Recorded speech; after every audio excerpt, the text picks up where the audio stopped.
Welcome to Sethu Chitra kitchen. அந்த road கடையில் சாப்பிட்ற அந்த சாம்பார் டிஃபன் சாம்பார் அவ்வளோ சூப்பராக இருக்கும். அவங்க எப்படி தான் பண்ணுறாங்க அப்படின்னு ரொம்ப ஆச்சரியமாக இருக்கும். ஒவ்வொரு ஹோட்டல்லையும் ஒவ்வொரு கடையிலையும் சாம்பார் ஒவ்வொரு மாஸ்டர் ஒரு டேஸ்ட்டில் பண்ணுவாங்க. இந்த ரோட்டு கடை சாம்பார் எப்போவுமே ரொம்ப அல்டிமேட்டாக ரொம்ப நல்லாயிருக்கும்.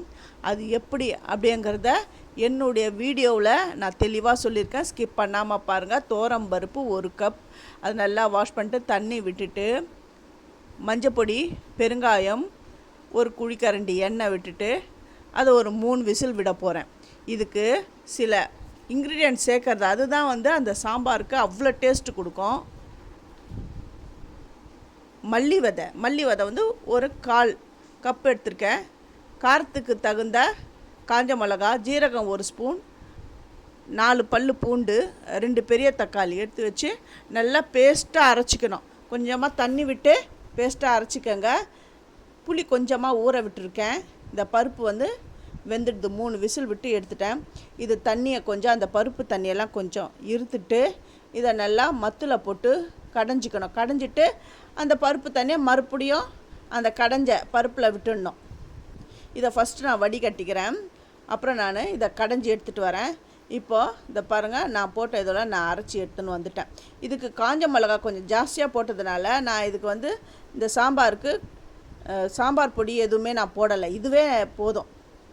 கடாயில் எண்ணெய் விட்டுட்டு சீரகம், காஞ்ச மிளகா, கடுகு, அப்புறம் கருவேப்பிலை, 2 பச்சை மிளகா, வெங்காயம் ஒரு பெரிய வெங்காயம், அதுதான் எடுத்து நல்லா கொஞ்சம் பெருசாக தான் கட் பண்ணிக்கணும். இது எல்லாமே நல்லா வதங்கணும். அதாவது ரொம்ப நல்லா வதங்கணும்னு அவசியம் கிடையாது. இந்த ஓரளவுக்கு இந்த கண்ணாடி பதம் சொல்லுவோம் இல்லையா, அந்த பதத்தில் வதங்கினாலுமே போதும். பாருங்கள், இந்த கலரில் இப்படி வதங்கினா போதும். இப்போ அரைச்சி வச்சுருக்கிறத எல்லாம் இதில் சேர்க்கணும். சேர்த்துட்டு இது லைட்டாக பச்சை வாடை போகிற அளவுக்கு கொஞ்சம் வதக்கினா போதும். இதுக்கு நீங்கள் சாம்பார் பொடி இல்லை, அப்புறம் குழம்பு மிளகாய் தூள் இல்லை அப்படி என்ற பிரச்சனையே வேண்டாம். இருந்தால் சேருங்க, இல்லைன்னா வேண்டாம். நம்ம அரைச்சி வச்சுக்கிற அந்த காஞ்ச மிளகா காரமே போதும். இது எல்லாம் நல்லா கொஞ்சம் வதங்கி வந்துடுது. அந்த மிக்ஸி ஜாரில் கொஞ்சமாக தண்ணி விட்டு வர அதில் ஒட்டின்னு இருக்கிறத சேர்த்துட்டேன். தேவையான அளவு உப்பும் சேர்த்துட்டேன். இது கொஞ்சம் லைட்டாக அப்படியே வெந்து வரட்டும். அப்பப்போ கலந்து விடுங்க, இல்லைன்னா அடி பிடிச்சிடும். இப்போது நான் கடைஞ்சி வச்சுருக்கிறேன் அந்த சாம்பார், அதாவது பருப்பை இதில் நான் சேர்த்துட்டு கொஞ்சமாக அந்த புளி கரைச்சி வச்சுருக்கேன் இல்லையா, அந்த புளி நீரை இதில் நான் சேர்த்துட்டேன். எல்லாம் நல்லா கொதி வருது. கடைசி ஸ்டேஜில் கொஞ்சமாக வெல்லம் சேர்க்கணும். அப்புறம் கருவேப்பிலை,